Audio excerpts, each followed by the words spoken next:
এটা কিভাবে হলো দাদা? আমি জানি না দাদা, আমি মাত্ৰ আসলাম।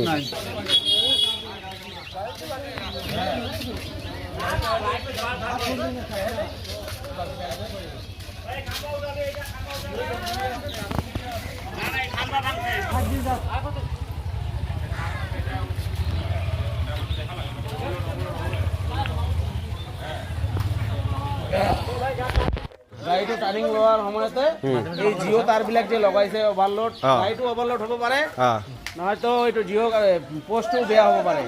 সেইকাৰণে গাড়ীটো টাৰ্ণিং লোৱাতে কি হ'ল, গাড়ীটোৰ ওপৰত তাৰটো বাজি গ'ল। বাজি যোৱাতে টাৰ্ণিং লোৱাতে গাড়ীটো হঠাৎ কৰি মানে এটা আৱাজ হ'ল। তাৰপিছত চালোঁ এই খাম্বাৰটো গাড়ীৰ ওপৰত পৰি গ'ল। তেতিয়া তাৰপিছত সোনকালে আমি পাৱাৰ হাউচক ফোন কৰিলোঁ। ফোন কৰাৰ পাছত তাৰপিছত আমি লাইনটো কাটিবৰ কাৰণে ক'লোঁ।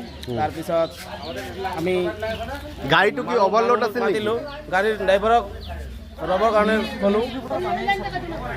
গাড়ীটো কি অভাৰলোড আছিল নেকি? গাড়ীটো ৰখিলে, ড্ৰাইভাৰ আছিল, হেণ্ডিমেন নাছিল।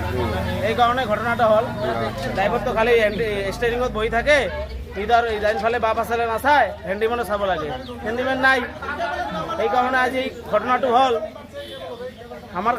আমাৰ লগত কথাটো এইটোহে হ'ল যে আজি গাড়ীৰ ওপৰত পৰিছে, কোনোবা মানুহৰ ওপৰত পৰিলে আজি দুৰ্ঘটনা ঘটিলে হয়, ডাঙৰ এটা দুৰ্ঘটনা ঘটিল। ডাঙৰ হ'ল হয় এটা ঘটনা। আর ঘটনাটো ইমানে।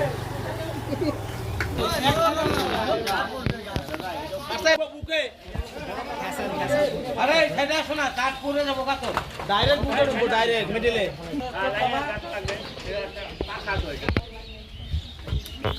হ্যাঁ এই তো ডাইরেক্ট বুক।